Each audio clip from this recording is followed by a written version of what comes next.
Vamos dar uma revisada primeiro na prova, depois a gente entra na matéria, tá? O pessoal foi bem na prova, professor? Eu não sei, eu não vi ainda. Ah, não. Não. O prazo para entregar é dia 20, então eu vou corrigir provavelmente dia 20. Tranquilo.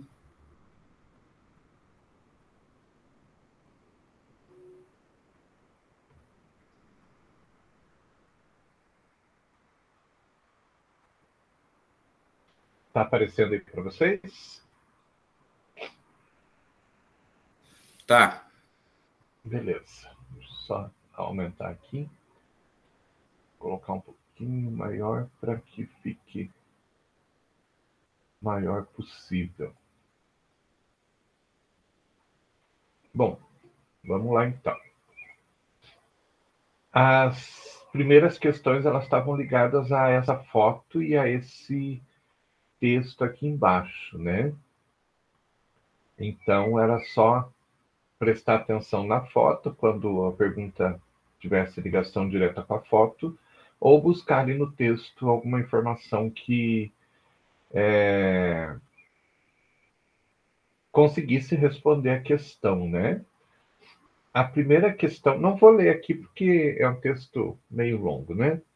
Mas todo mundo deve ter lido.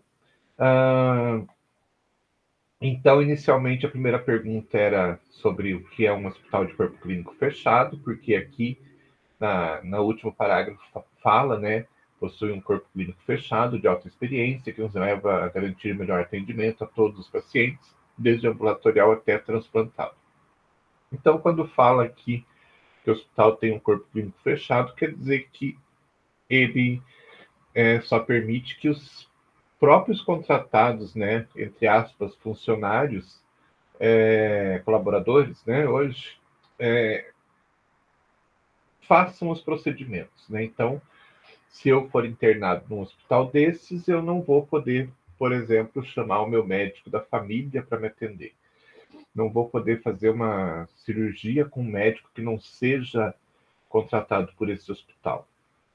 Então, é isso que é o hospital de corpo clínico fechado, diferente do aberto, que permite, né, a entrada, então, de outros profissionais. E não é só o médico, né, a sua equipe, geralmente. Porque quando um médico, por exemplo, ele faz uma alocação de uma sala cirúrgica, ele vai levar a sua equipe, ele vai levar a sua instrumentadora, vai levar mais pessoal que dá suporte e tudo mais. Então, o corpo clínico aberto é esse. Então, o hospital fica aberto a profissionais que não são contratados, que estão ali para fazer um serviço temporário, digamos assim. Então, bem simples para responder, né? Quanto à classificação do hospital em relação ao tipo de atendimento, o mesmo é considerado geral, especializado, de pequeno porte ou vertical. Na verdade, né, tinha que ver se ele é um hospital geral ou um hospital especializado. Dando uma olhada aqui no texto, a gente vê que o hospital atende várias especialidades clínicas e cirúrgicas, né? Então, ele tem ó, vários serviços de alta complexidade em cirurgia, centro de referência, alta complexidade neurológica, neurocirúrgica e tal. Então, o que acontece? Não é um hospital especializado, ele não é especializado em uma determinada área. Então, ele, pelo fato de atender várias diferentes especialidades, ele é considerado como um hospital geral. Quanto à classificação do hospital em relação ao tipo de administração, o mesmo é considerado público, privado, sem fins lucrativos e filantrópico. Lá no comecinho, fala assim, ligado diretamente à Secretaria de Saúde do Distrito Federal, o Hospital de Base foi inaugurado em 1960, juntamente com a inauguração de Brasília. Ou seja, ele está ligado à Secretaria de Saúde do Distrito Federal. Então, ele é um hospital público, né? Então, ele está ligado diretamente com o serviço público. Então, já respondia a questão aqui. Quanto à classificação do hospital em relação à estrutura física, o mesmo é horizontal, vertical, pavilionar, multibloco. Ali ficou multi, mas é multi, né? Olhando pela foto, a gente vê que é um hospital de um bloco só, que é verticalizado, né? Então ele tem, a área dele é mais alta do que larga. Então, a gente considera ele como um hospital vertical. O hospital horizontal, normalmente, tem aí de 2 a 3 andares no máximo. Então, aqui já vai para o vertical.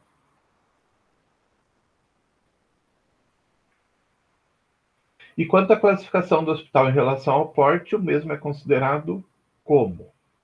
Então, se a gente der uma olhadinha aqui também no texto, fala assim: o hospital atende várias especialidades, o hospital possui 512 leitos, sendo que atualmente 499 estão ativos. Quando a gente fala de número de leitos, a gente fala de número de leitos totais, independente do fato de ele estar funcionando ou não. Então, a gente consideraria como número de leitos totais do hospital 512. 512 cai, então, aqui na classificação de porte especial ou extra, que é acima de 500 leitos. Se fosse só pelo número de leitos ativos, a gente colocaria como grande porte, até 500, né? Mas não, é número de leitos totais. Porque a gente classifica pelo número total, independente da quantidade que está funcionando. Hoje pode estar funcionando 499, mas amanhã pode ser que já estejam funcionando 512, né? Então não vai ficar mudando essa classificação. É sempre em relação à quantidade total mesmo. Porque senão, uma hora está funcionando metade dos leitos, outra hora não está, e essa classificação fica se perdendo no caminho. Então, a justificativa basicamente é que 512 é acima de 500, né? Que justifica o fato de ele ser considerado como porte especial ou extra. Em relação à qualidade farmacêutico 7 estrelas, a gente viu lá o farmacêutico 7 estrelas, ele tem algumas características. Qual das características a seguir não é uma das qualidades? É desatualizado, né? Então, ele, ao contrário, ele não deve ser desatualizado. Então, essa característica sai fora. Qual a questão incorreta em relação aos objetivos dos hospitais? Vamos lá, ver os objetivos que estão colocados aqui e ver qual que não está correto. É objetivo do hospital prevenir doenças? É. Como acontece no caso do pré-natal. Pré-natal é uma forma de prevenção de doenças, né? Então, a mulher grávida vai até o hospital para fazer o pré-natal para ver se está tudo bem com ela e com o bebê. Muitas vezes se diagnostica algum tipo de problema antes do nascimento da criança. Então, aqui, e muitas vezes, esse problema pode já ser resolvido, né, antes mesmo da criança nascer. Então, é um objetivo, sim. É objetivo do hospital diagnosticar doenças. O diagnóstico é feito exclusivamente em pacientes internados. Não é bem assim. Muitas vezes o paciente é diagnosticado lá no ambulatório, né, com alguma doença, e ele precisa ser internado por isso, em consequência desse diagnóstico. Então, dizer que o diagnóstico, a pessoa se interna, daí que vai ser feito o diagnóstico da doença, não é uma verdade. É uma meia-verdade, digamos assim, porque não é exclusivamente. O objetivo do hospital é educar tanto funcionários quanto pacientes e seus acompanhantes, está certo? E o objetivo do hospital objetivo do hospital ser ambiente de pesquisa, também está certo. Questão 9. Que fator não influencia a carga horária da assistência farmacêutica de um hospital? Então, a gente tem aí uma questão de número de horas de atendimento da farmácia dentro do hospital, de acordo com algumas informações. Por mais que vocês não soubessem isso, ficaria bastante claro que quanto mais leitos tem o hospital, maior é o número de necessidade, né? Maior é a necessidade de medicamentos para os pacientes. Dessa forma, maior a necessidade da farmácia, maior a necessidade da permanência da farmácia funcionando. Tá? Vou pular a letra B. A complexidade dos procedimentos. Quanto mais complexos os procedimentos, mais produtos, mais correlatos, mais materiais médicos hospitalares são necessários. Dessa forma, mais a farmácia vai ter que armazenar produtos e mais ela vai ser solicitada. Mesma coisa dos medicamentos. E quanto mais críticos os procedimentos também, a mesma coisa, acaba caindo na mesma questão. Agora, o número de prescritores vai, de alguma forma, influenciar? Nem sempre. A gente até pode dizer que quanto mais prescritor tem, né, quanto mais médico, vamos ser bem claros, falando de médico, de uma forma geral, quanto mais médico a gente tem, mais medicamento vai ser solicitado? Não necessariamente.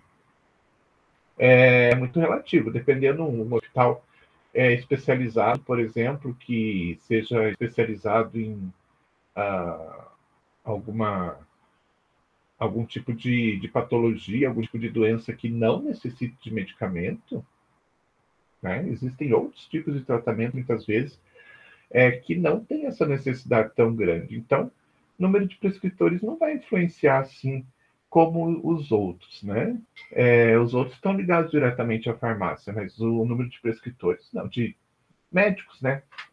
Quando a gente fala de prescritores, estou falando de médico, nutricionista, que estão ali dentro do hospital. Mas nutricionista quase não prescreve, né? Então, o que está mais fora dessa realidade é o número de prescritores.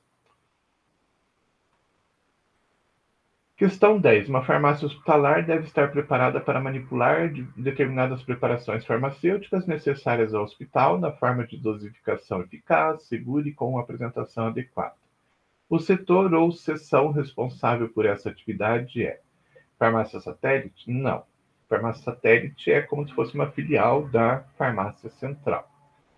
Farmacotécnica? Sim, é onde se manipulam essas substâncias. Farmacologia clínica e centro de controle de infecção hospitalar não tem nada a ver. Então, o termo correto seria farmacotécnica. Questão 11. Alguns autores da década de 90 propunham que a farmácia estivesse vinculada à área clínica. Não, na década de 90, a proposta é que a farmácia estivesse ligada mais à área administrativa do que à área clínica. Foi aí na década de 90 que, depois da década de 90, na verdade, que a gente começou a perceber que, estando ligado diretamente com a área clínica, a farmácia teria muito mais chance de conseguir recursos, né? Então, passou-se a ligar a farmácia à área clínica. Ao se definir o local para a farmácia hospitalar, deve-se levar em consideração o seguinte aspecto. Então, se a gente for lá ajudar o arquiteto na construção, né, da estrutura, o arquiteto está lá fazendo a planta, criando a planta de um novo hospital, o que a gente vai levar em consideração? O que tem que se levar em consideração? Prazo de validade do medicamento. Tem alguma ligação com o local da farmácia? Vai influenciar o prazo de validade? Não. Locomoção domiciliar do farmacêutico responsável. Se o farmacêutico vai se locomover 2 quilômetros ou 100 metros para chegar na farmácia, vai ter diferença? Sair da casa dele, né, até a farmácia? Não tem nada a ver também. Distribuição gratuita de medicamentos? Nada a ver também. Proximidade do comércio local? Qual que é a diferença? O que isso vai influenciar na farmácia, né? E o item D, possibilidade de descentralização da dispensação, dependendo da estrutura do hospital, sendo ele vertical, horizontal, monobloco, polibloco, etc., e da demanda de trabalho. Então, quando a gente considera, né, o local da farmácia, a gente tem que pensar que, primeiro, todos os locais que vão receber medicamentos, eles devem ser, como fica bem claro lá no texto de vocês, né, equidistante. Ele tem que ter mais ou menos uma mesma distância, né, para que a logística seja melhor. Caso a gente precise dividir a farmácia, né? Então é um hospital, sei lá, de 5, 10 andares. E a gente tem a farmácia no térreo, por exemplo, muitas vezes a gente precisa dividir essa farmácia em pequenas farmácias em andares distintos para que fique mais fácil também a distribuição para os locais que vão utilizar os medicamentos. Então é super comum você encontrar a farmácia central em um determinado local e réplicas, né, pequenininhas, menores, de farmácias em andares distintos. Então, muitas vezes, para que a entrega fique facilitada, coloca-se já uma farmácia dentro do centro cirúrgico ou junto do centro cirúrgico, né, com os produtos que normalmente são utilizados dentro do centro cirúrgico. Coloca-se uma farmácia lá nas unidades de terapia intensiva, com os tipos de medicamentos específicos que são utilizados lá. Coloca-se pequenas farmácias em andares distintos para que fique fácil a entrega dos medicamentos e assim por diante. Então, isso é bastante importante, isso tem que ser levado em consideração, né? Inclusive dependendo do tipo de estrutura física que o hospital vai ter. Então, é bastante importante. E esse é só um comentário aqui, essa questão é uma questão de concurso, né? Uma questão bastante, até meio boba, né? Porque se você olhar as informações que estão colocadas nos itens A, B, C e E, né? Você olha e diz, nossa, isso não tem nada a ver. Por mais que você não soubesse, né? A questão dela, ela acaba saltando aos olhos, porque é a única que tem algum tipo de sentido. As outras não fazem sentido nenhum. E é uma questão de concurso. Questão 13. Então, aqui fala, né, da questão da equidistância. A farmácia deve manter equidistância dos setores de atendimento aos pacientes, bem como dos demais setores que têm suas atividades a ela ligadas. Tal localização favorece. Então, o que essa localização equidistante vai favorecer? Até a gente já falou um pouquinho, né? O poder de vigilância dos produtos em circulação no hospital, bem como a observação da devida conservação e utilização dos produtos dispensados pela farmácia. Sim, sim. Então, quando a gente tem essa equidistância, a gente tem uma facilidade maior de perceber o que está acontecendo com os medicamentos.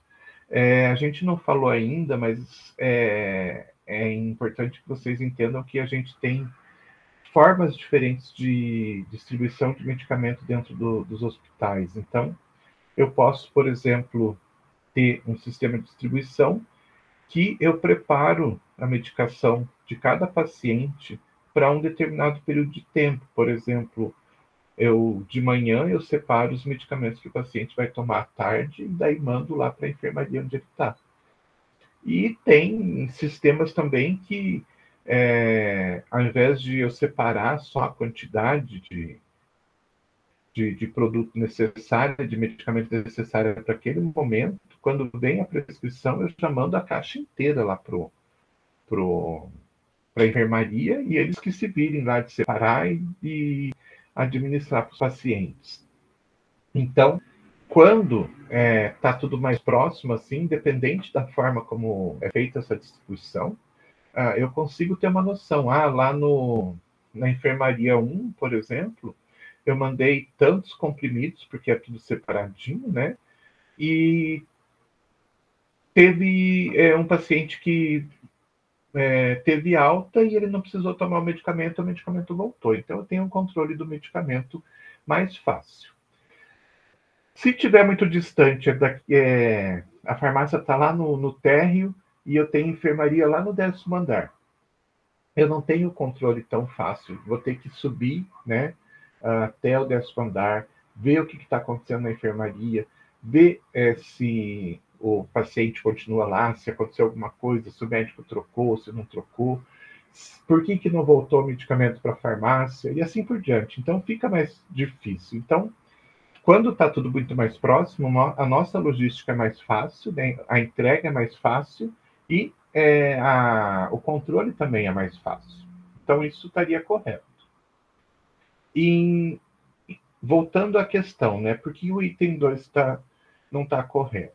Porque essa equidistância não vai trazer nenhum tipo de vantagem, né? Favorecimento à liderança, assiduidade, treinamento de funcionários, qualificação de fornecedores e aquisição de medicamentos. Isso não tem ligação direta. Independente de onde a farmácia está, dentro do sistema, não vai influenciar. A equidistância vai favorecer a falta de diálogo com os médicos? Não, ao contrário. Se a gente tiver essa possibilidade, né, de estar tudo dentro de uma certa proximidade, o contato acaba sendo maior, então o diálogo vai até ser mais favorecido. Essa equidistância vai trazer formação de barreiras aos profissionais das informações? Também não, ao contrário. Essa equidistância vai fazer com que o acesso, né, à informação e o acesso ao contato com os profissionais seja também facilitado. E a organização e controle das atividades técnico-administrativas da farmácia. A equidistância vai trazer alguma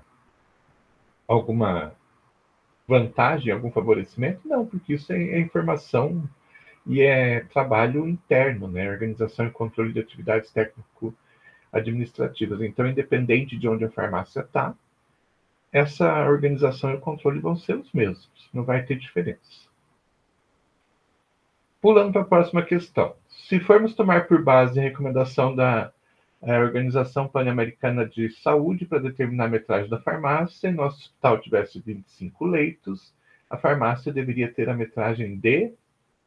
Então, só lembrando que pela Sociedade Espanhola seria 1 metro quadrado por leito, né? Pela Organização Pan-Americana de Saúde, 1,2 metros quadrados, e pela recomendação do professor Simino da USP, 1,5 metros quadrados. Então, era só pegar 1,2 e multiplicar por 25. Eu não tenho esse cálculo, não fiz esse cálculo aqui, mas é só pegar 1,2 e multiplicar por 25. Alguém lembra de cor quanto que é?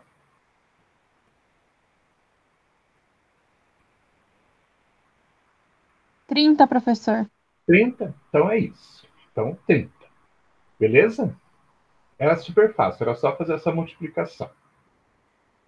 Questão 15. Cite os 3 pilares do hospital moderno. Quais seriam esses 3 pilares? Saúde, ensino e pesquisa. Só isso. Não precisava mais nada. Item 16. Sobre a organização de almoxarifados, é correto afirmar que... Vamos lá. Questão A. A localização deve proporcionar acesso ao meio de transporte e ficar afastada de fontes de calor e de contaminação? Tá certo ou tá errado? Tá certo. Então, imagine, né, que a gente tem lá um almoxarifado, um local onde a gente vai armazenar os nossos produtos.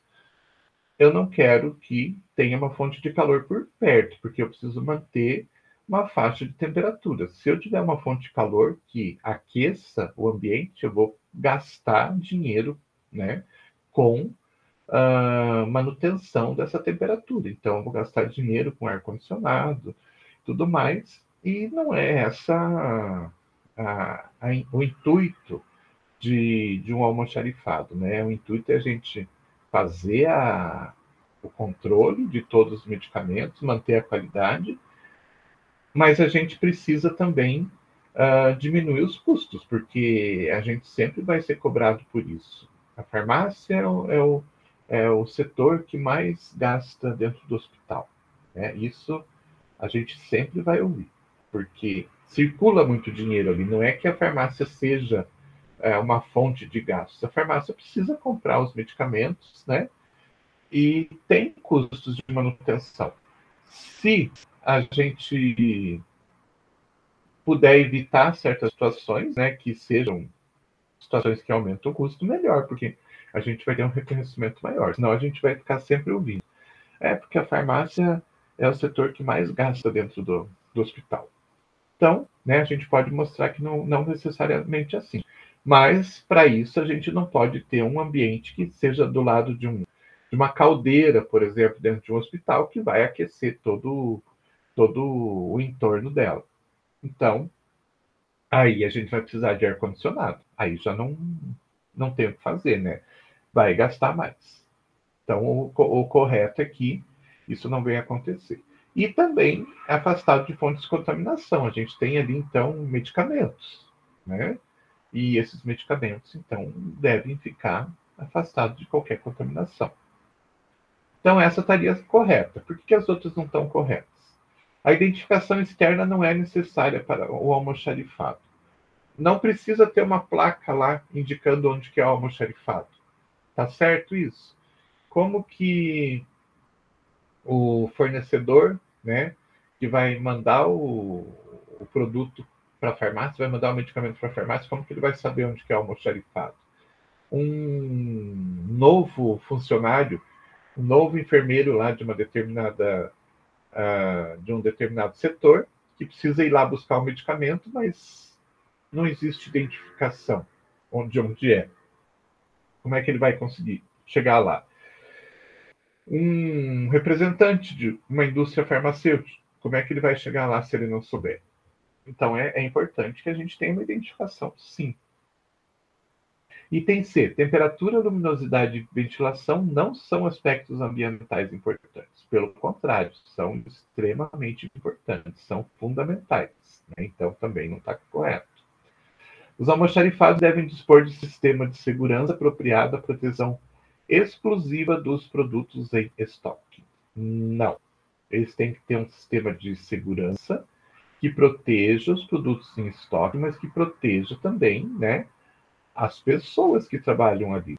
As pessoas também são fundamentais, né? Então, elas podem sofrer algum tipo de acidente, principalmente quando a gente fala de grandes embalagens, né? De repente tem uma pilha de caixas de papelão cheias de produtos dentro, e essa caixa, de repente, pode cair sobre uma pessoa, pode machucar. Então, tem que ter sistema de segurança também. Então, está errado também. E, em questão de limpeza, né, e conservação, o revestimento de paredes e pisos não deve ser próprio para lavagem, pois pode danificar os medicamentos estocados. Nada a ver. Ao contrário, a gente tem que ter paredes e pisos, superfícies de modo geral, né, facilmente laváveis, porque a gente precisa diminuir ao máximo as sujidades e, por consequência, as contaminações. Então, o que vai danificar mais o produto é a falta de limpeza nesses locais. Questão 17. Tem por objetivo garantir a correta conservação de materiais dentro de padrões e normas técnicas específicas que venham assegurar a manutenção das características e qualidades necessárias à sua correta utilização. Aí a pergunta é: essa afirmação corresponde a qual das 5 áreas físicas essenciais? Já está mais do que respondido, né? Que área que a gente utiliza, né, para manter os produtos dentro de um mesmo nível de qualidade, né? Que dá garantia para a gente de que aquele produto que está ali vai manter as suas características. É a área de almoxarifado, a central de abastecimento farmacêutico, né? Então, se vocês colocarem central de abastecimento farmacêutico ou área de almoxarifado, tá tudo certo. Aí, na questão 18, já responde a pergunta, inclusive, né? Uma central de abastecimento farmacêutico deve assegurar a manutenção das características físico-químicas, integridade e qualidade dos medicamentos, germicidas, correlatos e outros materiais ali armazenados. Desse modo, é indispensável. O que é indispensável que a gente tenha na central de abastecimento farmacêutico para que a gente tenha, então, essa garantia, né? De os produtos ali armazenados continuarem com o mesmo nível de qualidade. Presença de umidade Não, ao contrário, né? A presença de umidade, ela é dispensável, né? Então a gente vai controlar a umidade para que ela não ultrapasse um certo limite. Então, tá errado. Local bem iluminado e arejado. Sim. Permitindo a incidência de luz solar. Não. A gente vai evitar ao máximo a incidência de luz solar, porque a radiação solar pode acelerar várias reações químicas dos produtos, né? Fazendo com que eles percam a qualidade. Então, também está errado. Não permitir ventilação artificial no local. Ao contrário, a gente vai favorecer a ventilação exatamente para que a gente consiga controlar melhor a, a temperatura interna da central de abastecimento. Local seguro e de fácil acesso, perfeito, né? O local tem que ser seguro, a gente viu a questão de segurança na questão anterior, e de fácil acesso também, né? Tanto para chegar ao medicamento quanto para sair o medicamento, e o acesso das pessoas também facilitado. E o item E também estava errado, por quê? Que os medicamentos, correlatos, produtos inflamáveis e outros produtos sejam armazenados em um único ambiente, otimizando o espaço da central de abastecimento farmacêutico. Não, a gente tem que ter ambientes específicos para certos produtos. Por exemplo, produto que necessite de refrigeração, né? Que necessite de uma temperatura baixa para sua manutenção. Eles não podem ficar nas prateleiras, eles têm que ficar num ambiente específico, um ambiente que está dentro dessas características de temperatura 2 a 8 graus, que a gente chama de geladeira, né? Medicamento controlado não pode ficar junto com os medicamentos gerais. Por quê? Porque eles são controlados e precisam ter uma segurança maior. Então, a gente vai ter que guardar em armários fechados, separados, ou até em salas, muitas vezes, quando o produto é em grande quantidade dentro do hospital. A gente tem uma quantidade muito grande. Então, não é verdade, né? Então, eles não podem ser colocados todos dentro do mesmo local. Não posso colocar, então, um medicamento controlado do lado de um medicamento dito geral, do lado de um medicamento que precisa de temperatura, baixa temperatura, né? Por causa das características dos produtos. Então, a gente vai ter espaços físicos diferenciados para esses produtos. Ok? Questão 19. Incidência de raios solares diretos sobre medicamentos acelera a velocidade das reações químicas, principalmente as de óxido-redução, alterando a estabilidade dos mesmos. Tranquilo? Tranquilo, certíssimo. Os medicamentos sensíveis à luz são chamados de termosensíveis. Errado. Termosensível é sensível à variação de temperatura. Medicamento sensível à ação da luz solar são chamados de fotossensíveis. Então, só uma questão de termo errado para identificar esse tipo de produto. Então, termosensível é sensível à variação de temperatura.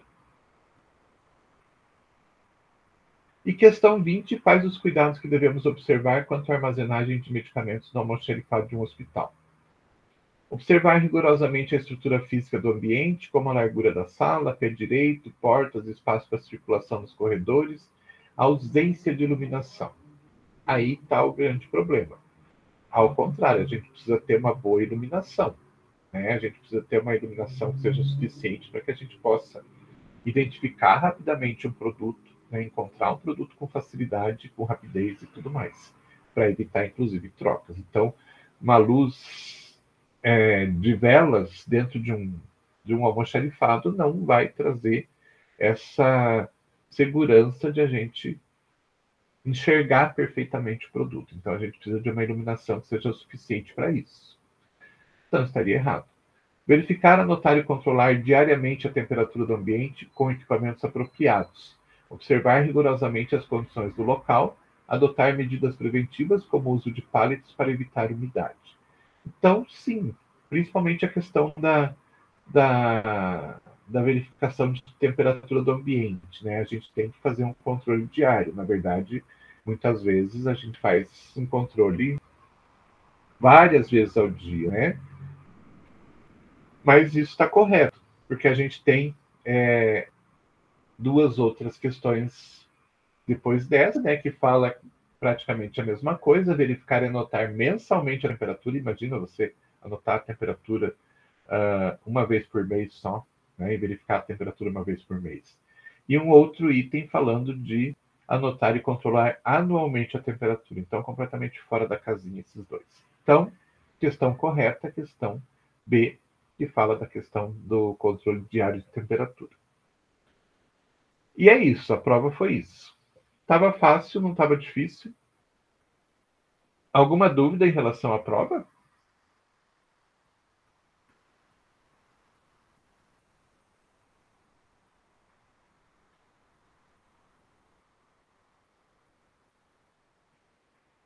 Não?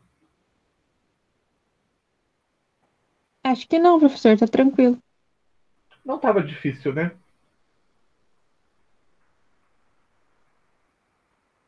Não, tá bom. Boa. Beleza. Bom, deixa eu colocar o material aqui para a gente dar continuidade à aula, então.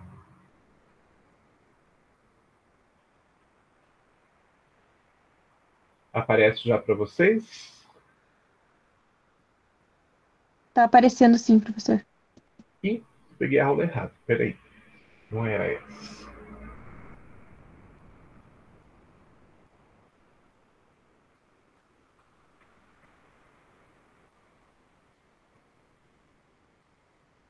Aqui, essa aqui.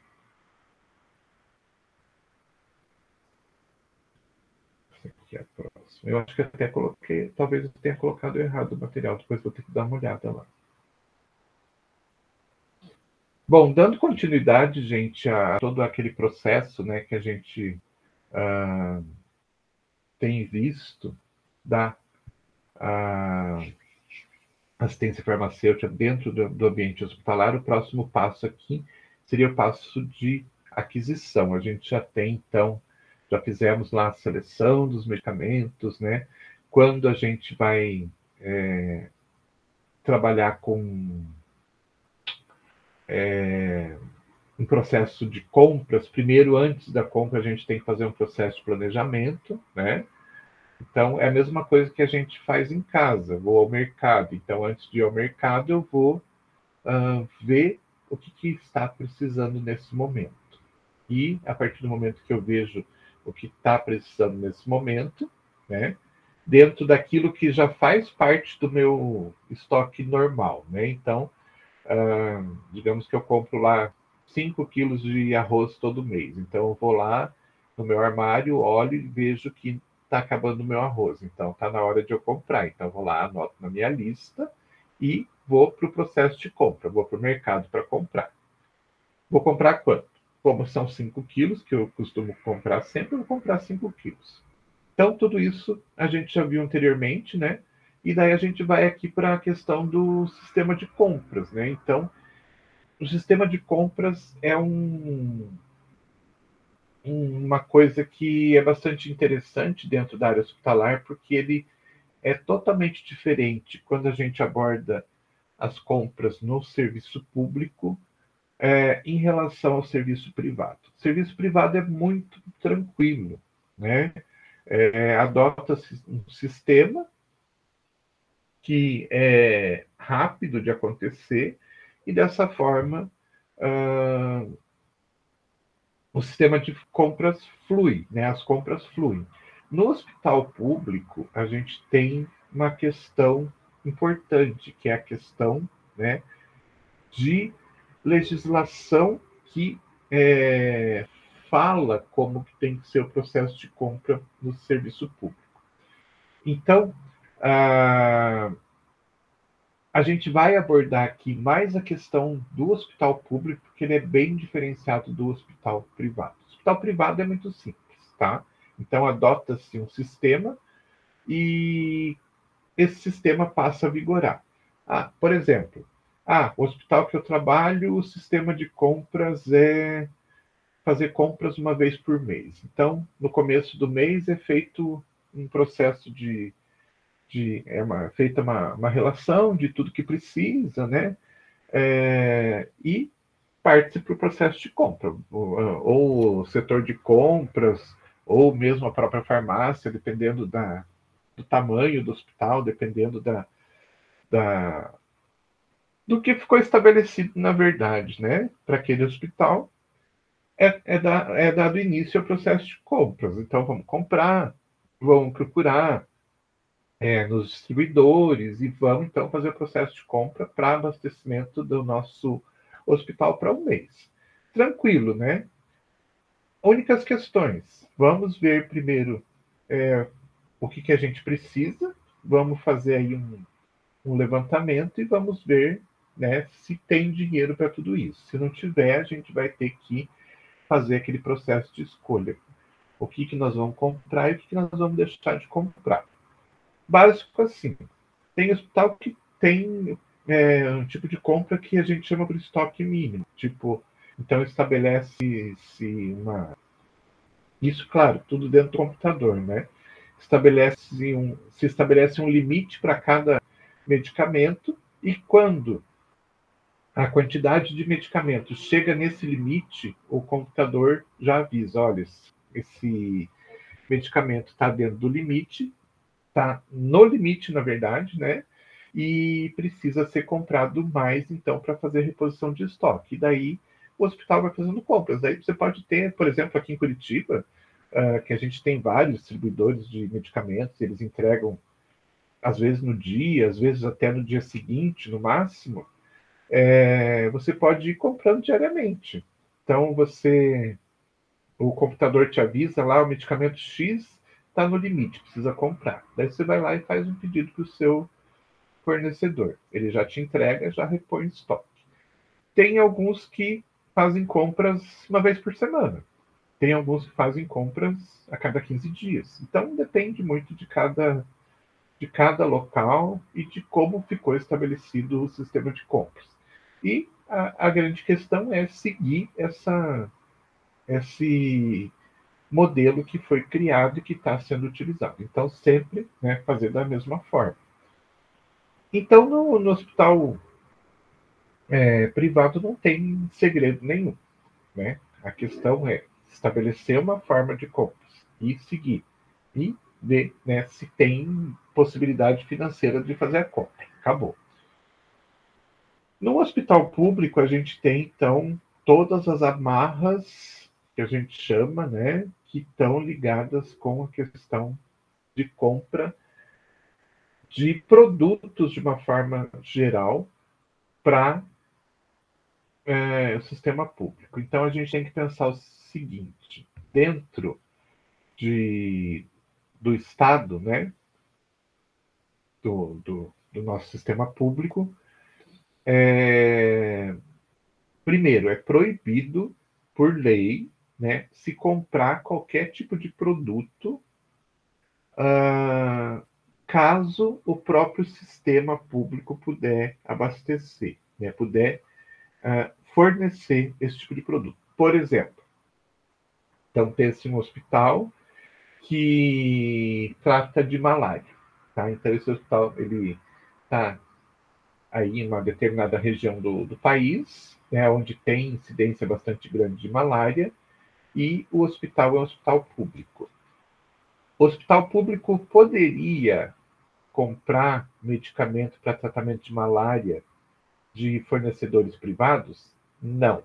Por quê? Porque nós temos uma indústria, não lembro se é do Exército, da Marinha, mas a gente tem uma indústria que é mantida pelo governo, então uma indústria estatal de medicamentos que produz esse medicamento para malária. Então, se o Estado tem, né, esse produto que o hospital está precisando, por que vai comprar de fora? Compra do próprio Estado. O próprio Estado ele não vai querer lucrar em cima de um outro órgão público. Então, o que acontece? O hospital público vai lá, compra da indústria estatal e compra um preço praticamente um preço de custo, um preço um pouco maior para manutenção, né, das estruturas e tudo mais, mas se existe essa possibilidade, o sistema público é proibido de comprar do privado. Então, na própria legislação, na Constituição, fala que não pode ter relação de compras, né? Relações comerciais entre o público e o privado, a não ser que o próprio público não consiga, então, como é que a gente diz? Me fugiu a palavra.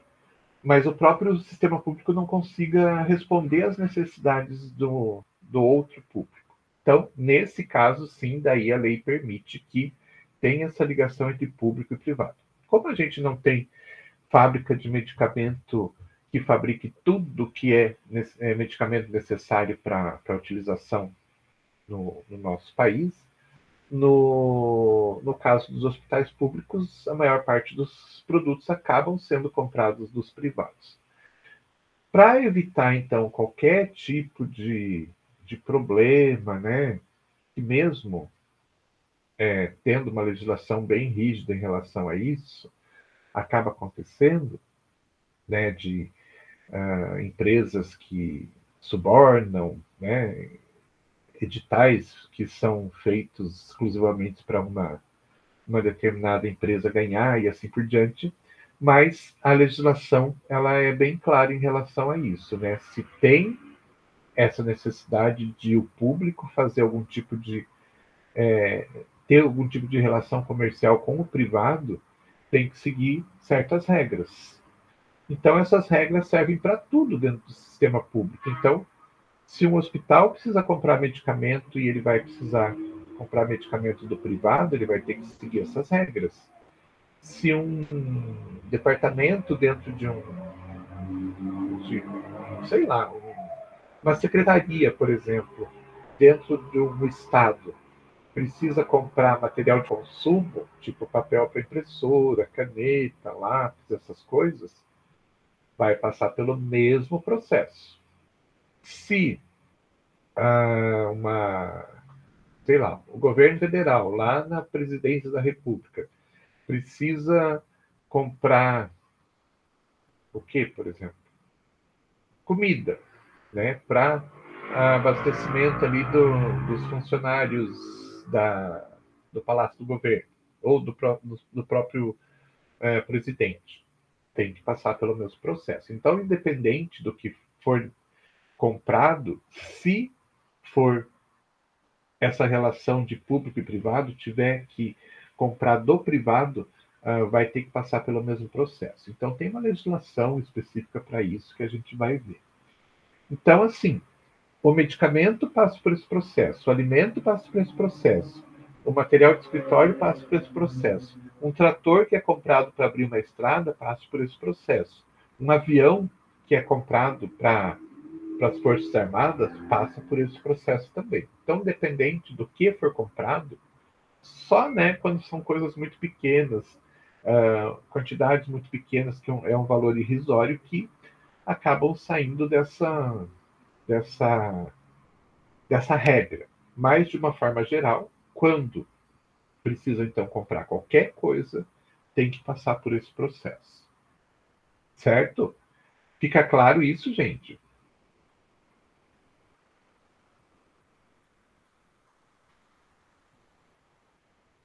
Vou acreditar que sim. Então, a gente tem uma lei, que é uma lei até recente, ela é de 2021.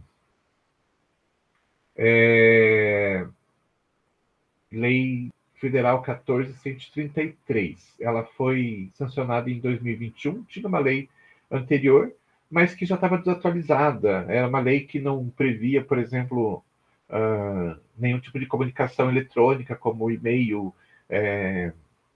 reuniões online, esse tipo de coisa, isso que a gente está fazendo agora, né? Então, ela já estava defasada, e ela foi agora, então, em 2021, foi atualizada, né, pensando que alguns processos podem ser feitos, inclusive, online. Então, a Lei 14.133, ela estabelece todas as formas de ligação que pode ter entre o público e o privado para aquisição de produtos. Daí substituiu um monte de leis, né? Uma que era de 93, 8666 era de 93. Então vejam que de 93 para cá a gente teve uma mudança significativa na nossa forma de trabalho.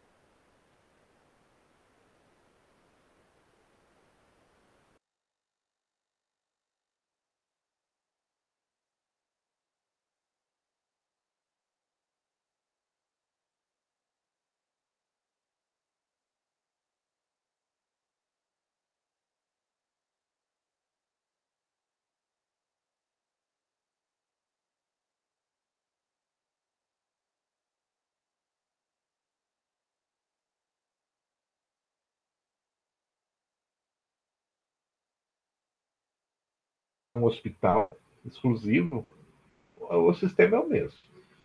Espera aí que alguém falou alguma coisa. Desapareceu o material? Foi isso? Tá aparecendo aí para vocês? Tá sim, professor. Tá. Agora apareceu um. Deu um barulho. Aí, aqui. agora tá certo.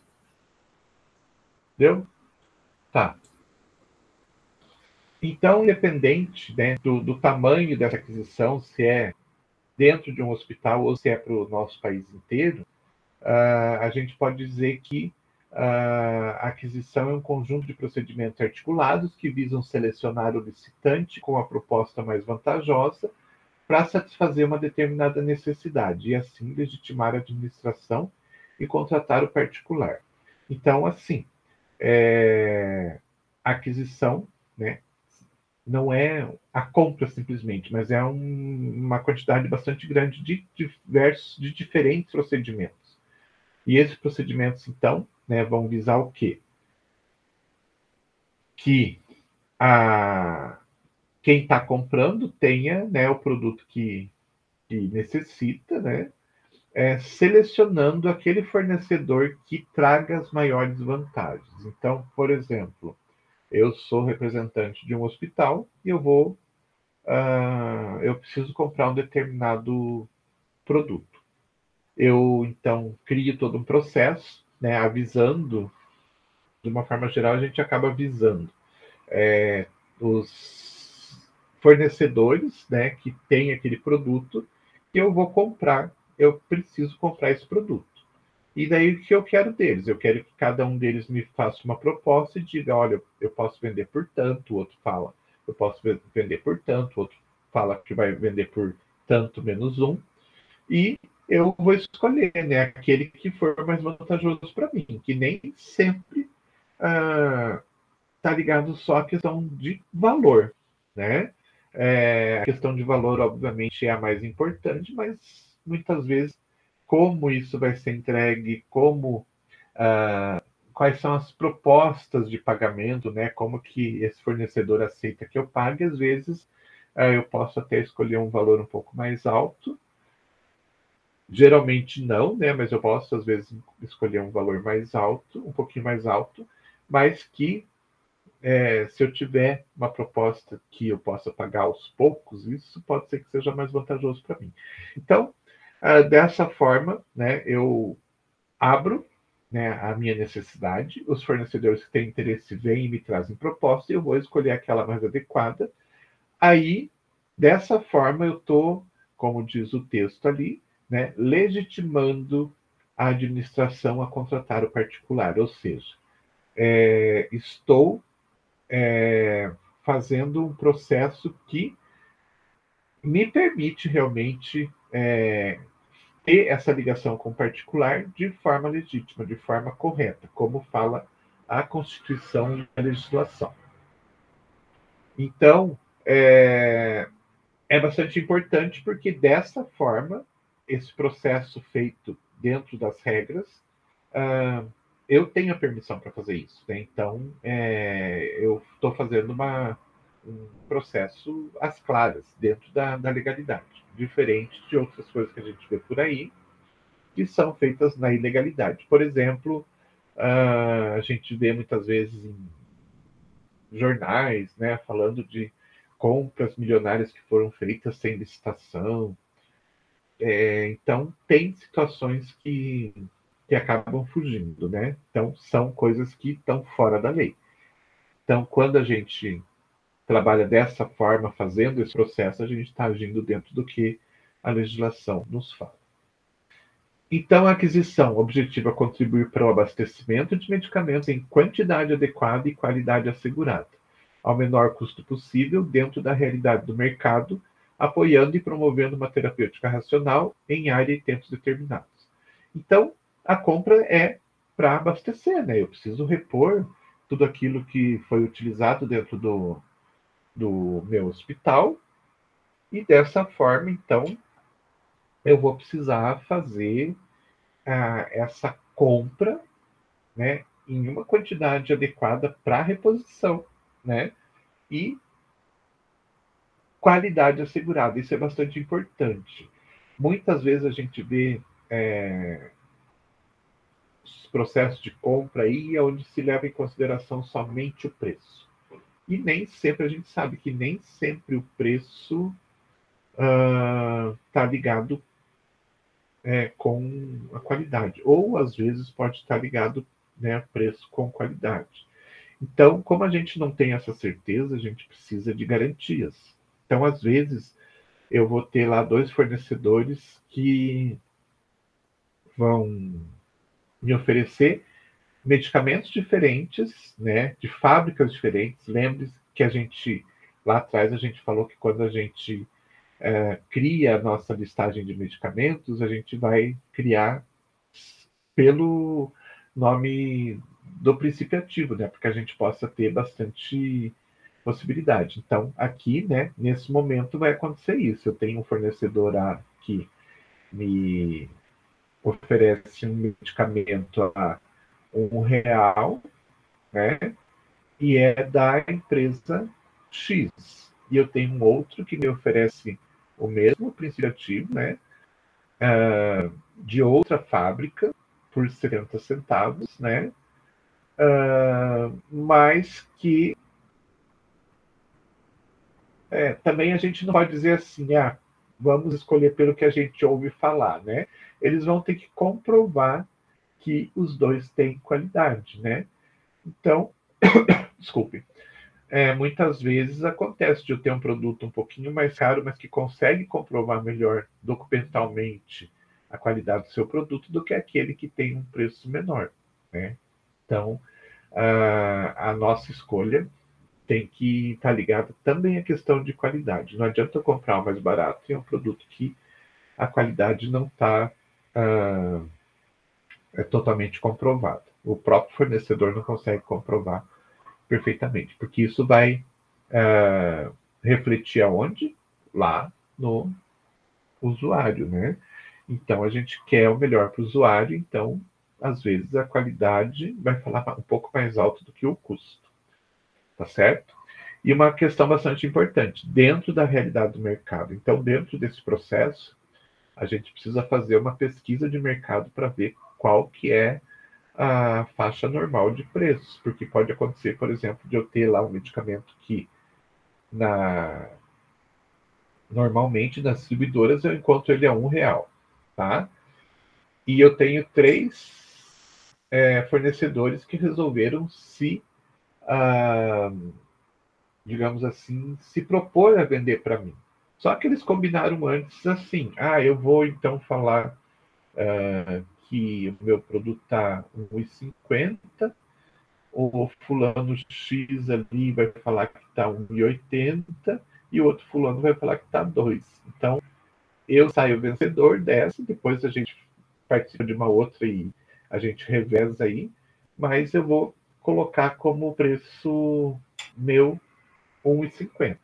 Daí eu tenho essas 3 propostas para escolher, e se eu não tiver uma pesquisa de mercado, né, vendo que no mercado o produto está R$ 1, eu vou acabar comprando, né, pegando o que está mais barato ali, mas que está 50% acima da realidade de mercado. Então, isso é bastante importante também.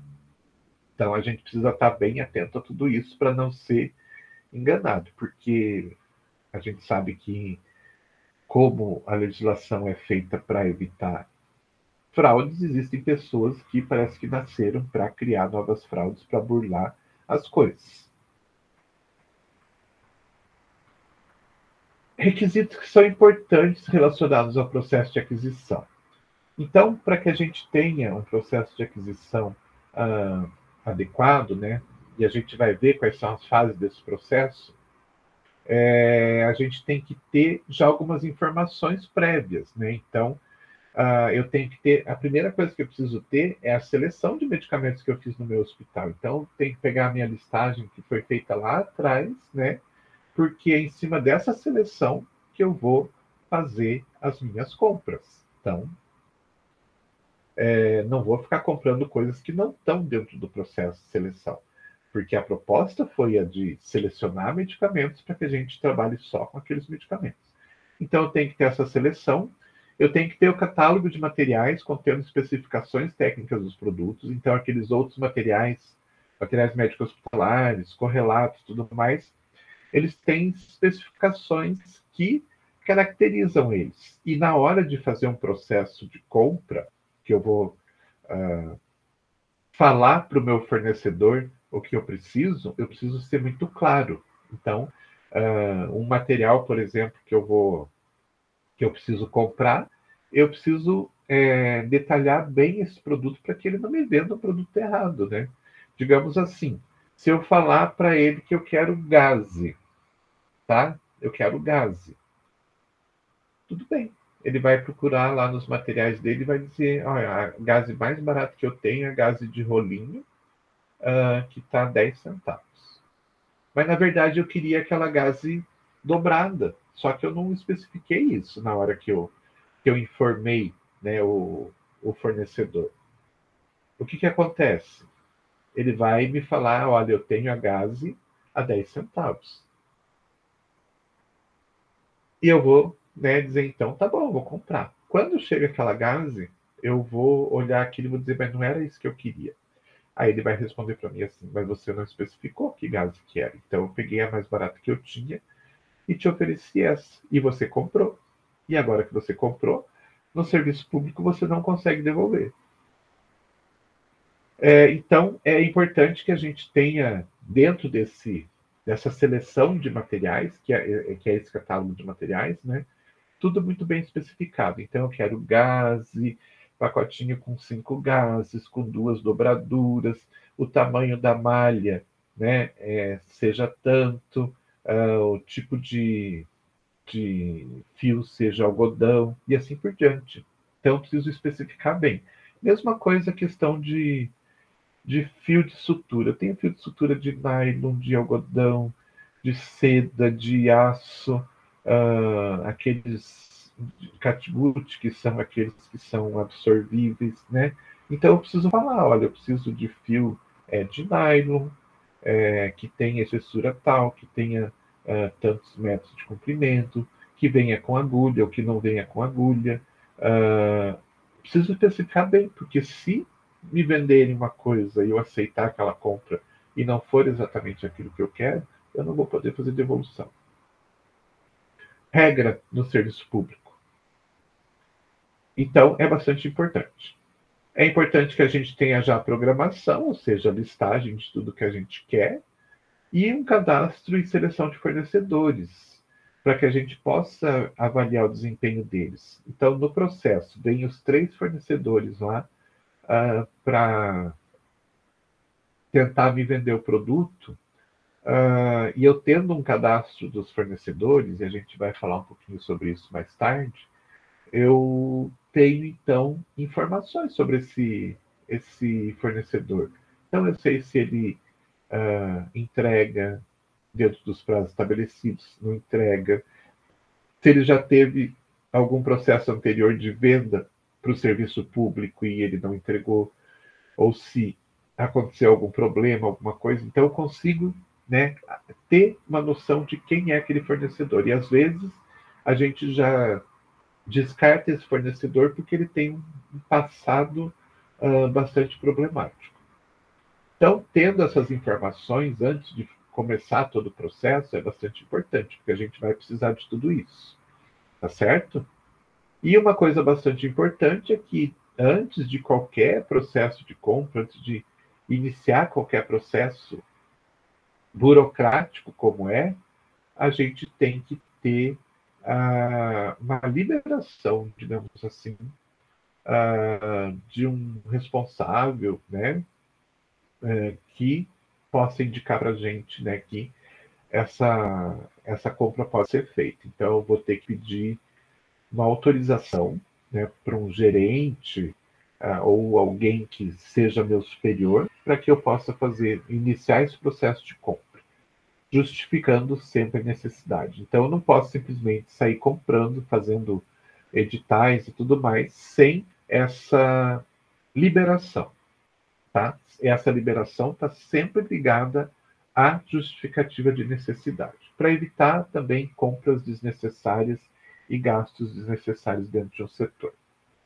Bom, gente, eu vou parar por aqui. Na semana que vem a gente dá continuidade, então, tá bom?